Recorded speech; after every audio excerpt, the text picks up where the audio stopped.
중학교에 입학하신 신입생 여러분, 그리고 학부모 여러분, 정말 축하드립니다. 제가 왜 축하를 드리냐고요? 이것은 기적이기 때문에 그렇습니다. 왜 기적이냐고요? 전 세계 77억의 인구 중 대한민국, 그것도 강원도에서 이렇게 만날 수 있다는 것은 정말 기적입니다. 그리고 두 번째 기적은 우리가 팬데믹으로 어려운 상황에서 이렇게 만났다는 사실입니다. 그러나 코로나는 많은 산업계에 치명타를 줬습니다. 특히 항공업계나 여행업계는 큰 타격을 입었습니다.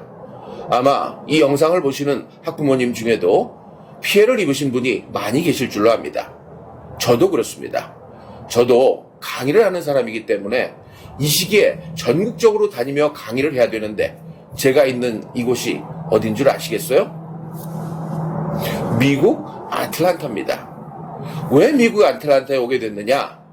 이곳이 제 아들이 일하는 곳이기 때문에 코로나로 힘든 시기에는 가족과 함께 있어야 된다는 생각에 제가 이곳에 오게 된 거죠.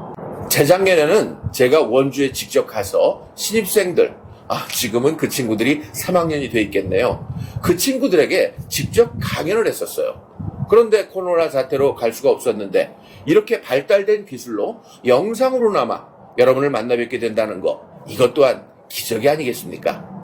그러니까 기적이라는 것은 우리가 좋은 쪽을 바라볼 때 항상 좋은 기적이 되는 것이죠. 예전의 세상은 BC와 AC로 나눠졌습니다. 예수님이 태어나기 전 세상과 그 후의 세상이죠. 그러나 이제는 Before 코로나와 After 코로나로 나누어진 세상이 될 것입니다.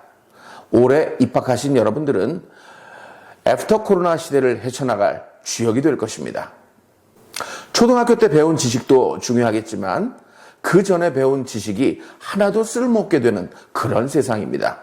그러니까 이제부터 여러분들은 더 중요한 지식과 정보를 머리에 입력해야만 되겠습니다. 예전에 우리가 알고 있던 상식이 전혀 쓸모없게 될 수도 있습니다. 예를 들어 볼까요? 엄마, 아빠와 함께 타고 다니던 그 자동차가 바로 박물관에 들어갈 시대가 곧 도래할 것입니다. 주변에 전기자동차가 점점 늘고 있죠. 그 변화의 속도는 엄청 빠르게 이루어질 것입니다. 그리고 현재 있는 직업의 80%가 사라질지도 모른다고 합니다. 예전엔 맥도날드나 롯데리아에 가면 사람이 주문을 받았었죠. 그러나 이제는 키오스크가 그 역할을 대신하고 있습니다. 제가 알던 학생이 맥도날드에서 근무하다가 롯데리아로 이직을 했습니다. 안녕하세요, 맥도리아요. 이렇게 실수를 하더라고요.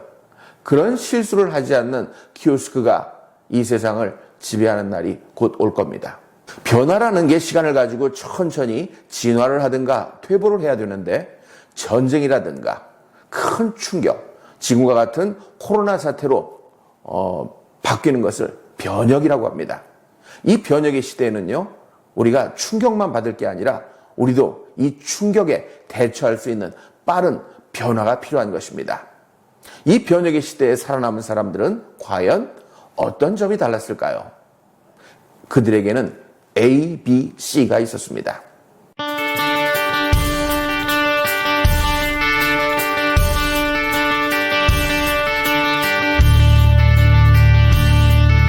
그리스의 수학자 아르키메데스는 왕의 금관이 순금인지 아니면 몰래 누가 은을 섞었는지 구별해내라는 숙제를 받고 골똘히 고민에 빠졌습니다.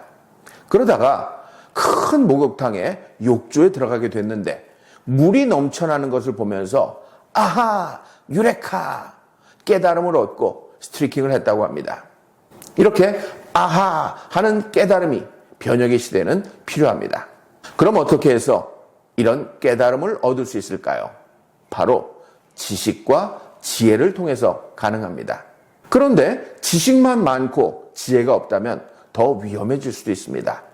머리가 좋아서 의사가 됐는데 돈만 밝히는 그런 사람이라면 많은 환자들을 고통에 빠뜨릴 수 있습니다.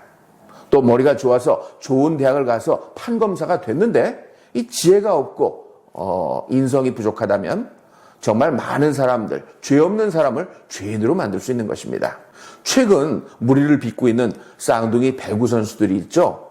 예전 같으면은 그들의 멋진 모습만 보고서 많은 사람이 그들을 찬양했을지도 모릅니다. 그러나 요즘은 SNS도 발달되고 이 진실은 언젠가 밝혀지는 법이기 때문에 중학교 때 했던 그 학교 폭력이 나중에 10년이 지나서 그들의 발목을 잡고 있는 것입니다. 우리 에선 그런 일이 없겠지만 서로 친구들끼리 치고받고 싸우거나 서로를 비난하거나 거짓말하거나 이런 것은 없어야 됩니다. 누구를 위해서? 바로 여러분 스스로를 위해서도 그렇습니다. 사실 이 학교 폭력은요 아직도 많은 학교에 존재하고 있는 게 사실입니다. 특히 스포츠 업계에서는요 뿌리 뽑지 못하는 것이 또한 현실입니다. 저도 예전에 운동을 좀 했었거든요. 무슨 운동이냐고요? 새마을 운동? 아닙니다. 사격부를 했습니다. 그런데 선배들이 후배들을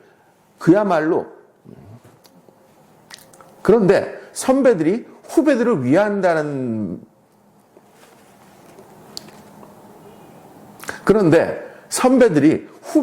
위한다는 말로 때리는 경우가 종종 있었습니다.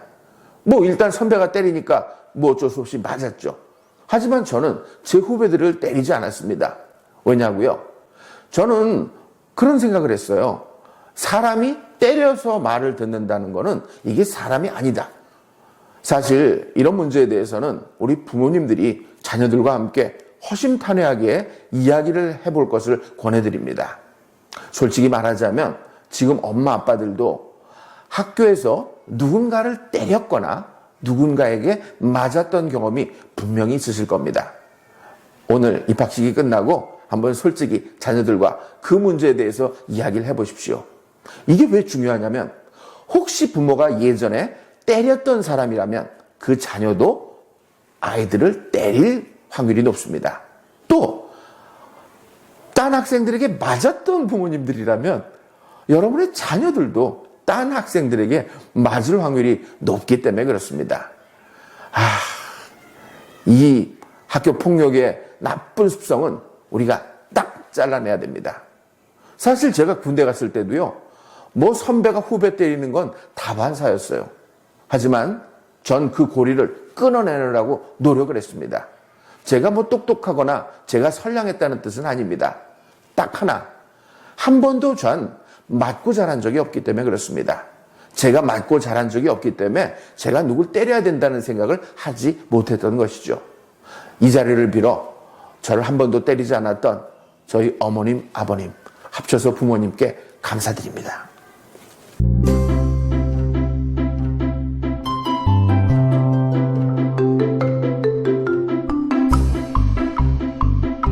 여러분들은 지식을 쌓기 위해 중학교에 입학을 했습니다. 여러분이 일단 하실 일은 선생님이 가르쳐 주시는 것을 잘 받아들이는 것입니다.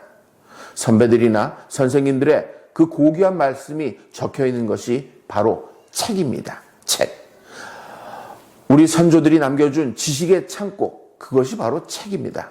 그래서 여러분들은 훨씬 더 많은 책을 가까이 하셔야만 됩니다. 그런데 요즘 학생들은 책을 많이 읽던가요? 오히려 스마트폰을 보는 시간이 많습니다. 저도 대학에서 학생들을 가르칠 때 가장 짜증나는 게 그거였어요. 여러분! 그리고 수업을 시작하면요, 한 반 이상의 학생들이 이 스마트폰만 들여다봅니다. 스마트폰만. 그러면 저는 여러분 스마트폰 내려놓으세요. 그리고 이 교수를 좀 바라보세요. 여러분 동시에 두 가지는 못합니다. 폰 보면서 수업을 어떻게 들어요? 그러면 또 어떤 학생이 이렇게 얘기를 합니다. 교수님, 저는 멀티플레이어예요. 보면서 들을 수 있어요. 여러분, 보면서 들을 수 있습니까? 동시에 두 가지는 못합니다. 우린 멀티플레이어가 아니에요. 동시에 두 가지를 할 수 있는 게 딱 하나 있기는 있습니다. 샤워하면서 오줌 싸는 거. 그게 아니라면 우리는 한 가지씩을 해야 됩니다. 지금 돌이켜 생각해 보면 공부 잘했던 학생들은요, 국어 시간엔 국어만 보고 영어 시간엔 영어만 봤어요. 근데 꼭 공부 못하는 학생들은요, 그냥 국어 시간에 뭐 영어 책 보고, 영어 시간에 국어 책 보고, 이러던 경향이 있습니다. 지금도요, 이 짧은 강의에 집중하지 못한다면, 그거는 여러분들의 문제입니다. 그리고 그건 꼭 여러분만의 문제는 아니에요. 부모님의 문제예요. 부모님의 문제. 선생님이 학생이 너무 주의력이 산만해가지고, 어머니, 미숙이가 너무 주의력이 산만해요. 그랬더니 그 미숙이 엄마가요, 창밖을 보면서, 어머, 선생님, 근데 저 꽃은 이름이 뭐예요? 이랬다는 얘기도 있습니다. 그러니까, 여러분들 앞으로는 집중의 힘, 거기에 좀 집중하시기 바랍니다. 그런데 요즘은 제가 학생들에게 스마트폰 보지 말란 얘기를 안 합니다. 왜냐고요? 사실 이 스마트폰이라는 게요, 앞으로는 굉장한 무기가 될 수도 있기 때문에 그렇습니다. 제가 1990년도 미국에 유학을 갔을 때 첫날 첫 수업 시간에 교수님은 칠판에 원 3개를 그려놓으셨어요. 그러더니 This is television. This is telephone. This is computer. What is this? 정답은 뭘까요? 스마트폰이었습니다. 스마트폰. 사실 전 그때 그 말이 어떤 의미를 갖고 있는지 몰랐어요. 그런데 하루는 제가 이 스마트폰을 들여다보다가 그때 그 교수님의 말씀이 생각났습니다. 아, 이거구나. 세상은 이 스마트폰이 지배하는 시대가 될 것을 우리 교수님은 1990년에 미리 말씀해 주셨구나. 제가 그때 그것을 깨달았다면 지금의 나와는 또 다른 모습이 됐겠죠. 아하, 깨달음을 얻으셔야만 지혜로 변할 수 있는 것입니다. 세상을 둘러보세요. 세계적인 기업, 구글, 아마존, 애플, 그리고 페이스북, 넷플릭스, 그 모든 기업들이 이 스마트폰하고 연결되어 있다는 생각을 해보면 정말 소름이 끼칠 정도입니다. 또한 컴퓨터 문제도 그래요. 집에 돌아가면 제일 먼저 반겨주는 사람이 누굽니까? 저의 경우는 강아지입니다. 강아지. 강아지만 문 앞에 나와서 저를 반겨줍니다. 우리 아들이요, 방에서 게임만 하죠, 게임. 여러분도 그래요? 하루는 너무 화가 나가지고 우리 아들 방에 가서 문을 벌컥 열고, 야, 놈아, 아빠가 들어왔는데 내다보지도 않냐? 강아지는 밖에 나와서 꼬리라도 흔들어주는데 넌 뭐 하는 거야, 이 자식아? 그랬더니 우리 아들이 뭐라고 그러는지 아세요? 아빠, 난 꼬리가 없잖아. 게임만 하는 우리 아들, 정말 꼴 보기 싫었는데, 이것도요, 다른 각도로 좀 보셔야 됩니다. 얼마 전에 저도 이 영상을 보고 깜짝 놀랐으니까요. Yes! Yes! 한성우 선수는 이 탑건들이 유효 공격조차 시도해보지 못한 AI 펠코를 끝내 격추시켜버렸습니다. 게임만 한다고 나무랐던 부모님들, 좀 부끄러워지지 않나요? 이제 세상은 우리가 알던 잣대로 바라볼 수 있는 그런 세상이 아닙니다.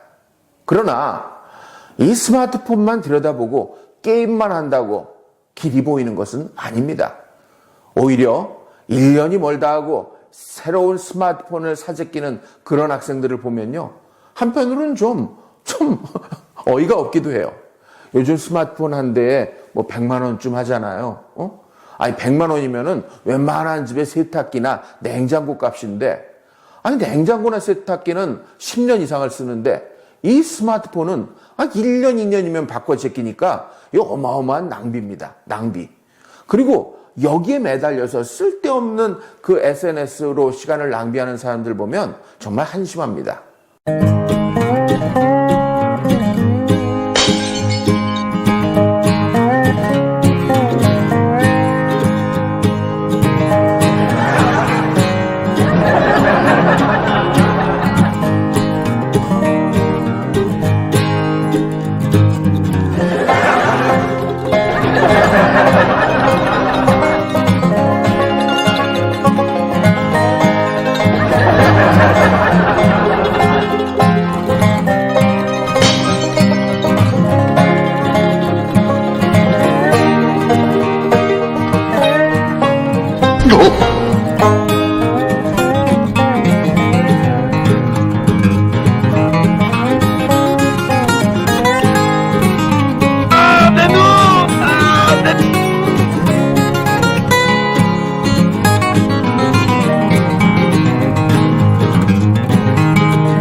그런데 누군가 이렇게 쓸데없이 낭비하는 한심한 시간들을 내가 어떻게 이용하느냐에 따라 나는 그것을 돈으로 바꿀 수 있는 거죠. 이제는 스마트폰, 게임 이런 거를 나쁘게만 볼 수는 없습니다. 오히려 이것을 내가 어떻게 잘 활용해야 될지 그 길을 가르쳐 줘야 할 것입니다. 그럼 어떻게 우리는 아하 하는 이 지혜를 깨달을 수 있을까요? 바로 매직키를 활용해서 그 지혜를 얻어낼 수 있습니다. 그 매직키가 뭐냐고요? 바로 이겁니다. Papa, can we play outside? No, Why? because God is dead and we're alone.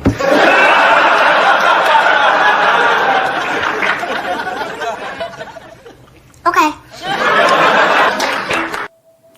제가 질문 하나 드릴게요. 여러분들 앞으로 중학교에서 영어를 공부할 텐데 왜 영어를 공부하십니까? 왜? Why? 술 마셔. 왜 마시는데요? 잊고 싶어서 술을 마시는 것이 부끄럽단다. 어른들은 확실히 정말로 매우 이상해. 어른들만 이상한 게 아닙니다. 아이들도 이상한 사람이 많습니다. 너는 왜 영어 공부를 하니? 네, 열심히 공부해서 성적을 좋게 맡으려고요. 그 성적이 좋아서 뭐하게? 좋은 고등학교 가려고요. 좋은 고등학교 가서 뭐하게? 네, 좋은 대학을 가려고요. 좋은 대학 가서 뭐하게? 좋은 직장을 얻으려고요. 좋은 직장을 얻어서 뭐하게? 그러면 저는 돈도 많이 벌고 성공하고 그럴 수 있잖아요. 그래? 그러면 돈 많이 벌어서 성공해서 뭐 하려고? 돈 많이 벌면요, 그 돈으로 좋은 차도 사고 집도 사고 그리고 돈 많이 벌어가지고요, 전 외국 나가가지고요 편하게 그냥 쉴 거예요. 막 놀고 싶다. 그래? 노는 거는 지금도 할 수 있어. 지금도. 뚜렷한 목표가 없이 공부하는 사람들은 앞에 제가 말한 대로 지식만 차 있고 지혜가 없어서 많은 사람에게 고통을 주는 그런 사람이 되게 마련입니다. 지금 우리 사회에 똑똑한 사람이 없어서 문제가 되는 게 아닙니다. 너무 똑똑해서 그 똑똑한 머리로 자기만을 위해서 사용하고 자기 가족만 모르는 그런 사람들이 판을 치기 때문에 아직도 우리 사회가 좀 어두운 구석이 많은 것이죠. 그러니까 우리 학생들도요, 부모님이 공부 열심히 해, 공부 열심히 해. 그러면 네 라고 일단 긍정적으로 받아들이면서도 왜요? 라고 되물어볼 수 있어야 됩니다. 내가 왜 공부를 하는지 확실한 목표가 있어야지만 내가 꾸준히 공부할 수가 있기 때문이죠. 여러분들은 왜 영어를 공부하십니까? 제가 중학교 시절, 저는 참 서울의 성일중학교를 나왔는데요. 저희 중학교의 교훈이 성실이었어요. 성실. 저는 중학교 1학년 때 국어 시간에 손을 딱 들고 선생님, 성실이 뭐예요? 라고 물었던 기억이 납니다. 그때 선생님께서는 성실은 말이다. 허허허허 이러면서 설명을 해주셨어야 되는데, 야, 그거 시험에 안 나와. 성실이 성실이지. 뭐 그런 걸 물어봐. 거꾸로 하면 실성이야, 실성. 자식아, 공부나 해. 그러셔서 그 이후로 전 성실하지 못했어요. 그러니까 이제 우리 선생님들은 학생들의 질문에 야, 어떻게 저런 걸 묻냐 이렇게 반응하지 마시고 그 질문에 여러분들이 성심성의껏 대답을 해 주셔야 됩니다. 여러분들은 긍정적으로 받아들이시면서도 왜 그럴까? Why? 이런 의문점을 가지셔야만 됩니다. 그래야 선생님이 심어준 지식에 여러분들의 지혜가 결합되는 것이죠. 그때 우리는 아하 하고 깨달음을 얻게 되는 것입니다. 그 중학교 때요, 제 친구가 야, 영어 공부할 필요 없어. 왜? 앞으로 말이야, 미래 시대에는 번역기가 나와, 번역기. 그래서 외국 사람하고도 그냥 그 번역기만 이용하면 다 얘기도 돼. 여러분은 어떻게 생각하세요? 제 친구의 말이 맞았나요? 틀렸나요? 반은 맞고 반은 틀린 것 같습니다. 요즘 번역기 참 잘 나와 있어요. 그런데 그 번역기를 돌려보면요, 100% 완벽하지는 않습니다. 여러분 아까 보셨던 그 시트콤 자막으로 여러분들은 이해를 하셨죠? 그런데 여러분들은 중학교를 졸업할 때쯤 되면 자막 없이 그 정도는 다 이해할 수 있는 그 정도 실력은 갖추셔야만 됩니다. 에이, 그 정도까지는 시험 안 나오는데요? 시험을 위해 공부하는 게 아니잖아요. 여러분들은 애프터 코로나 시대를 살아야 됩니다. 그러려면 남들보다 빠른 정보가 필요한데 대부분의 많은 정보가 영어로 되어 있기 때문에 여러분이 영어를 얼마나 많이 아느냐에 따라 여러분의 지식의 양이 차이가 나는 것이죠. 그리고 그 영화의 자막이라는 건요, 100% 번역이 안 됩니다. 한 7, 80% 정도의 의미만을 전달할 뿐입니다. 그러니까 여러분이 영어를 잘 알면 그 영화를 100% 즐길 수 있는데 자막으로만 본다면 7, 80%의 재미와 흥미와 감동밖에는 느끼지 못하는 것이죠. 여러분 혹시 개그맨 김영철을 아십니까? 힘을 내요 슈퍼파워. 하루는 김영철 씨가 카나다에 갔다고 합니다. 입국할 때 이런 질문을 받았다고 해요. 직업이 뭡니까? What is your job? What is your occupation? What do you do for a living? 그랬을 때 이 김영철 씨는 I'm a gagman 이렇게 대답을 했대요. 그런데 상대방이 그걸 못 알아듣더래요. What? I'm a gagman. 내 발음이 안 좋은가? I'm a gagman. I'm a gagman. I'm a gagman. 알아들을 턱이 없죠. 영국이나 미국에서는요, 개그맨이라는 말은 쓰이질 않고요, 코미디언이라는 말을 씁니다. I'm a comedian 이라고 말을 해야 되겠죠. 그때 충격을 먹은 이 김영철 씨는 영어에 대해 더 관심을 가지고 꾸준히 공부했습니다. 그래서 지금 어떻게 됐죠? 영어 강사로, 그리고 라디오 DJ로 굉장한 인기를 끌고 있습니다. 안타깝게도 최근에 KBS 개그 콘서트가 방송에서 사라졌습니다. 그래서 수많은 개그맨들이 지금 일자리를 잃었어요. 그야말로 실업자가 됐습니다. 요즘 어떻게 지내나 봤더니 유튜버로 해서 성공한 사람들도 몇 명 있긴 합니다만 대부분 잡이 없어서 대리기사로 뛰는 사람도 있고요. 또 택배를 한다는 그런 친구도 있습니다. 제가 택배나 대리기사를 비하하는 건 아닙니다. 직업엔 귀천이 없다라고 말은 하지만 직업에 없어지고 살아남는 그런 직업은 있습니다. 대리기사와 택배는 어떻게 될까요? 택배는 사실 지금 일시적인 그런 잡입니다. 앞으로는 기계가 모든 것을 대신할 겁니다. 제가 와 있는 지금 이 미국에는 여기 곳곳에 아마존 창고가 있고 모든 분류를 기계가 합니다. 그리고 배달도요, 요즘 드론으로 시작을 했어요. 드론으로. 뒷마당에 드론으로 배달이 됩니다. 그리고 대리기사도요, AI, 인공지능에 의한 자율주행차가 보급되면은 필요 없게 되는 그런 시절이 오겠죠. 그러니까 김영철 씨는 앞으로 이런 시대를 미리 내다보고, 그래, 개그맨도 사라질 거야. 난 그러니까 영어를 잘해서 라디오 DJ를 하든가 영어 강사가 돼야지 라고 생각했을까요? 아닙니다. 재수가 좋았던 거죠, 재수가. 그런데 이 재수가 좋으려면 말이죠, 많은 도구가 있어야 돼요. 여러분들이 무인도에 갔는데 통조림 하나가 딱 놓여 있었어요. 근데 빈손이면 그 통조림 먹을 수 있어요? 그걸 깨려고 얼마나 노력을 해야 됩니까? 그런데 내 손 안에 스위스 나이프 같은 도구가 있으면요, 캔 따는 거는 쉽게 딸 수가 있겠죠. 그러니까 여러분들이 중학교 시절에 배워야 되는 지식들은 앞으로 두고 보면 필요 없는 게 하나도 없어요. 언젠가 꼭 쓰여져야 될 그런 아주 기초적인 지식, 기초적인 도구라고 생각하시고 여러분들이 배우셔야 됩니다. 그렇다면 이 변혁의 시대에 여러분들에게 정말로 필요한 또 다른 도구는 무엇일까요? 강한 것이 살아남는 게 아니라 살아남는 게 강한 것이란 말이 있습니다. 그러면 지구 멸망의 시대가 와도 마지막까지 살아남을 직업은 무엇일까요? 궁금증을 가지셔야지 그 답을 찾을 수 있습니다. 여러분들이 지구 멸망의 시대가 된다면 무엇을 하실 것 같습니까? 교회로 몰려 나와서 살려주세요. 천국 가게 해주세요. 그러지 않을까요? 그래서 저는 마지막에 남을 직업을 종교인이라고 봤습니다. 종교인. 여러분들 아닌 것 같아도요. 사람들은 위기의 순간에 닥치면 누구나 믿음이 생깁니다. 믿음. 그런데 이 믿음을 위기의 순간에만 찾는 게 아니라 평범한 시절에 이 믿음을 갖게 되면 굉장한 힘이 생깁니다. 이 믿음이 자신의 신념이라고 할 수 있는 거거든요. 신기한 거 하나 보여드릴까요? 요 손 위에 사과가 나타날 겁니다. 하나, 둘, 셋! 여러분들 믿음이 부족했어요. 믿음. 다 같이 요 손 위에 사과가 생긴다는 그 믿음을 가지고 집중해 주세요. 자, 준비.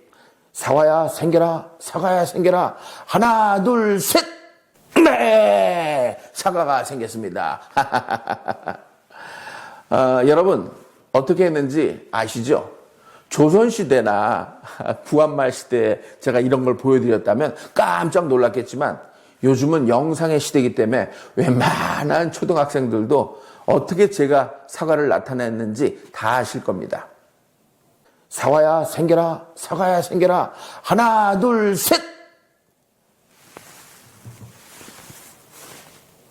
네.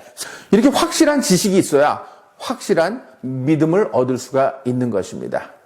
잘못된 지식은요, 잘못된 믿음을 양산하게 됩니다. 이거를 2단이라고 하죠. 2단. 요즘은요, 2단을 넘어서 3단, 4단 아주 많이 있는데 진짜 2단이 누군지 알려드릴까요? 요즘 같은 때에 모여서 기도하기에 힘쓰자 그러면서 같이 예배드리고 같이 밥 먹고 같이 확진자 되고 그게 진정한 믿음일까요? 이 성경책을 하나님의 메시지를 한 단어로 축약하자면 사랑입니다. 사랑. 사랑이란 이런 시국에 모여서 바이러스를 확산시키는 게 아니라 오히려 이웃을 위해서 온라인 예배를 드리는 게 그게 진정한 믿음의 자세가 아닐까요? 사실 원수를 사랑하라라는 메시지를 제가 받아들었을 때도요. 일단 지식적으로는 머릿속에 넣었지만 저도 약간 의문을 가졌었어요. 왜 그럴까? 왜 원수를 사랑하라고 그러셨지? 근데 이건 일종의 명령이기 때문에 원수를 사랑하고 나니까 원수가 아닌 일반인들은 그냥 자연스럽게 사랑하는 게 너무너무 쉬워지더라고요. 그러니까 우리도 이제부터 원수를 사랑하라라는 그런 메시지를 받아들면 처음에 이해가 안 되면 왜 그럴까 끊임없이 기도하시고 끊임없이 공부하시고 끊임없이 그 이유를 한번 찾아보세요. 그러다가 아하 하고 깨달음의 진리를 얻게 되면 이래서 원수를 사랑하라고 그러셨구나. 그리고 그것이 나의 도구로 다가오게 됩니다. 참고로 저는 모태 신앙입니다. 부모님이 방 청소해라 그럼 못해. 밖에 나가서 좀 마당 좀 쓸어라 그럼 못해. 그런 모태 신앙이었는데 중학교 때 친구가 교회에서 하는 문학의 밤 행사에 저를 초대를 했어요. 그 먹을 게 있다고 그래가지고 쫄래쫄래 가서 이렇게 앉아 있었는데 연극을 이렇게 봤거든요. 거기 나왔던 한 여학생과 눈이 맞아가지고 저만 눈이 맞은 거죠. 그쪽에서는 쳐다도 안 봤는데. 그래서 한동안 짝사랑하느라고 교회 다니다가 보니까 얼떨결에 세례도 받고 얼떨결에 그냥 교회를 다니고 있더라고요. 그 후 저는 대학에 들어가서 군대를 가게 됐는데도요. 전 군대 갈 때도 그렇게 생각을 했었어요. 그래, 남들 다 가는 군대니까 내가 적극적으로 가자. 적극적으로. 내가 원하는 군대 거기에 지원을 해서 합격을 했어요. 거기가 어디냐고요? 예, 카투사입니다. 카투사. 믿질 않으시네. 그 제가 여기 증거 자료를 보여드립니다. 여기 보셨죠? 예, 카투사. 그 카투사를 가게 된 것도요, 저에겐 큰 의미가 있습니다. 거기서 제가 대대장님의 운전병이 됐었는데요. 그 대대장님 책상 위에서 요만한 쪽지를 봤어요. 그 쪽지에 이렇게 써 있더라고요. Why worry? There are only two things to worry about. Whether you are well, whether you are sick. 아직은 여러분이 잘 이해를 못하시죠? 예, 번역을 해드릴게요. 왜 걱정하십니까? 세상에 걱정할 게 딱 두 가지가 있습니다. 당신이 현재 아프냐, 안 아프냐. 안 아프냐? 걱정할 게 아무것도 없다. 아프냐? 걱정할 게 딱 두 가지가 있다. 이 병이 날 병이냐, 안 날 병이냐.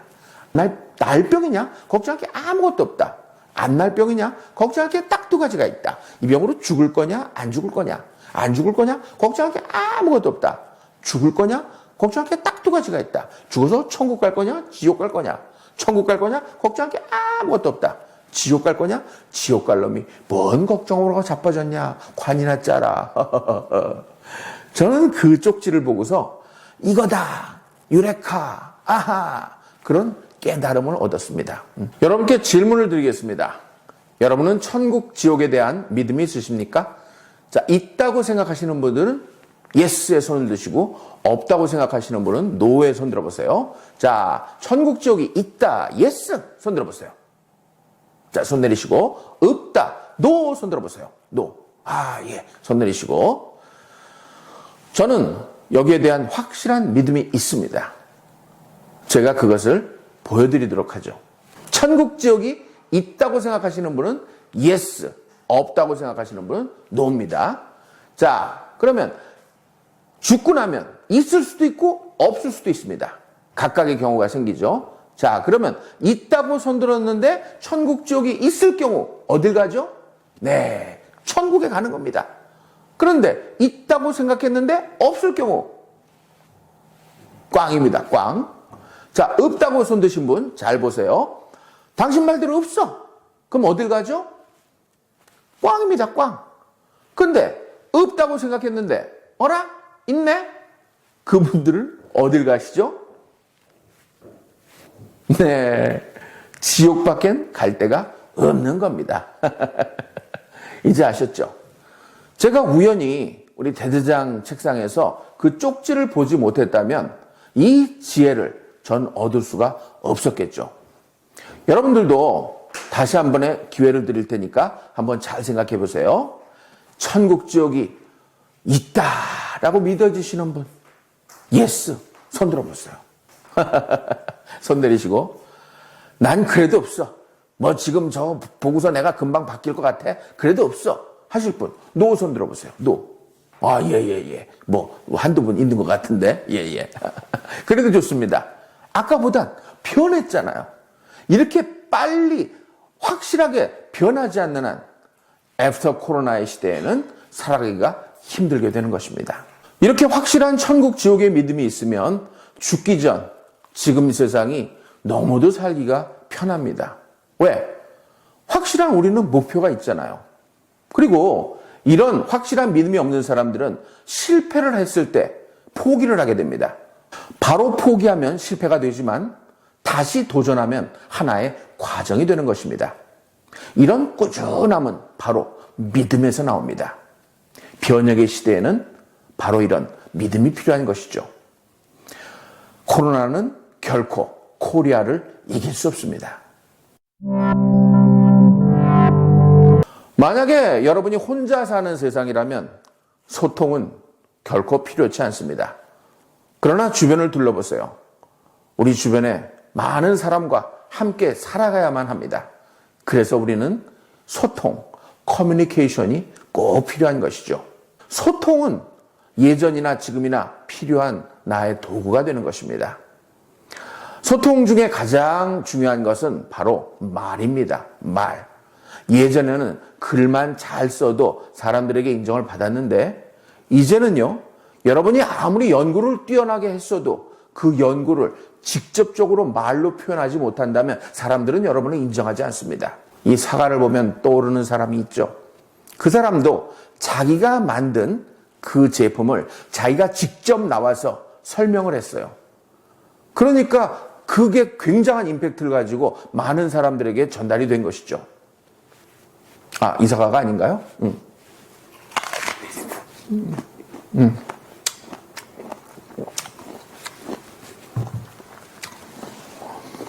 그럼 어떻게 해서 말을 잘할 수 있을까? 제가 준비한 영상을 보고 오시죠. 좀 잠시 그동안에 이 사과 좀 마셔 먹겠습니다. 말 잘하는 사람들은요, 이 5가지 다른 점이 있습니다. 가나다라마.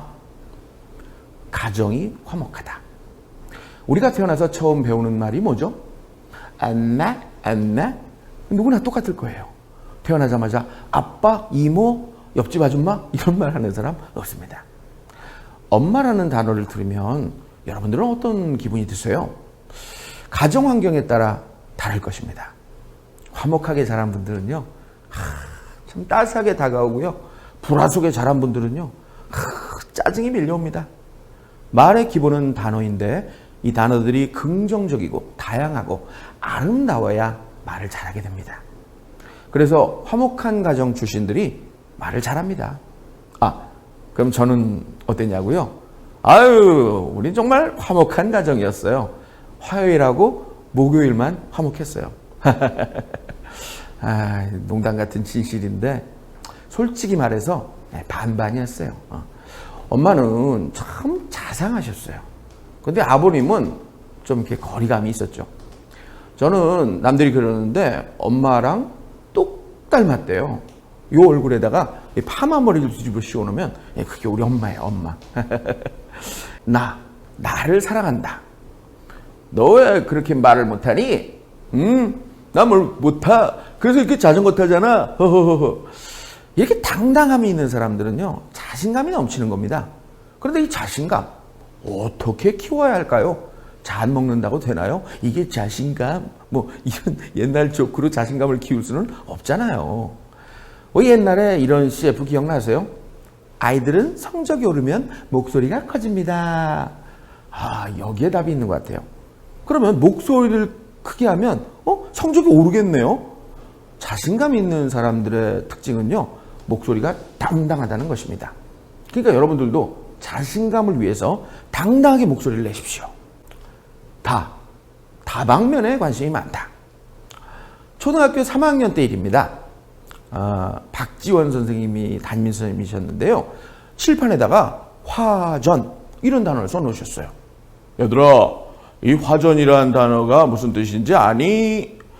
그랬더니 아이들이요, 저 전화 거꾸로 한 거예요. 무슨 꽃 이름인가? 아무도 대답을 못했어요. 그때 제가 손을 들었죠. 선생님, 제가 대답해 드릴게요. 지금도 이렇게 귀여운데 그때는 얼마나 귀여웠을까 상상 좀 해보세요. 산에 불을 내서 농사를 짓는 거, 그걸 화전이라고 그래요. 그런 사람들을 화전민이라고 그러고요. 어떻게 제가 그렇게 어려운 단어를 알았을까요?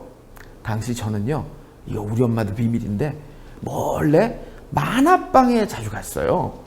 옛날에는 만화방 들어갈 때 입장료만 내면 얼마든지 볼 수가 있었거든요. 그때 경인이라는 작가 선생님이 계셨는데 그 경인이라는 분이 그렸던 만화에서 그 화전이라는 단어를 배웠죠. 그 화전민에 대한 이야기였거든요. 말을 잘하려면 이렇게 많은 것을 알고 있어야 합니다. 뭐 다양한 입력이 필요하다는 얘기겠죠. 뭐 책, 인터넷, 강의, 수업, 뭐 이런 인강, 뭐가 됐든 오감을 통해서 입력을 해야만 머리에 무수히 많은 지식과 방대한 상식 그리고 지혜가 쌓이는 것입니다. 라라라라 항상 즐겁다. 말 잘하는 사람들의 대명사, 대표주자, 국가대표 바로 개그맨들이죠. 이들은 어떤 상황에서도 웃음을 만들어냅니다. 출연진과 스태프들이 그 상갓집에 간 적이 있어요. 근데 좀 시끄럽게 떠들게 됐어요. 그랬더니 어떤 개그맨이 야, 왜 이렇게 떠들어? 여기가 뭐 상갓집이지 무슨 세운상가냐? 이 정도로 개그맨들은 어느 상황에서든 웃음을 유발합니다. 마지막 한마디가 끝내준다. 예전에 KBS 풀하우스에 제가 게스트로 출연한 적이 있습니다. 그때도 아마 제가 이 옷을 입고 나갔던 것 같은데요. 이경규 씨가 이렇게 물어봤죠. 천만 관객 영화의 비밀은 무엇일까요? 그때 제가 예, 영화 제목이 모두 세 글자입니다. 해운대, 실미도, 변호사, 도둑놈, 도둑들이구나, 도둑들. 어쨌든 세 글자잖아요. 그랬더니 아니, 그럼 겨울왕국은 네 글자인데 이거 어떻게 된 거죠? 그래서 제가 이렇게 말했죠. 그 겨울왕국의 영어 제목이 뭔지 아세요? 프로즌 세 글자입니다. 웃음이 빵 터지고 이 장면은 고스란히 방송을 탔습니다. 이처럼 마지막 한마디가 끝내줘야 됩니다. 천만 관객 영화의 공통점은 하나 더 있습니다. 영화관을 나오는 관객들에게 꽂히는 대사가 있다는 거죠.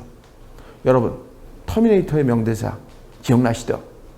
I'll be back. 말 잘하는 사람은요, 가슴에 꽂히는 명대사가 있습니다. 그 대사는 핵심을 찌르며 간단명료합니다. 시나 노래처럼 가슴에 메아리칩니다.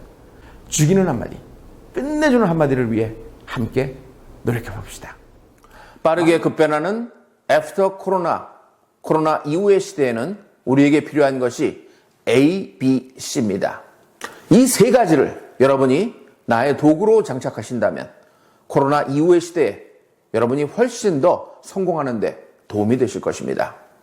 자, 그러면 끝으로 코로나 이후 시대에는 어떻게 변화가 될 것인가? 마지막으로 준비한 영상 보시면서 이 강의 마치도록 하겠습니다.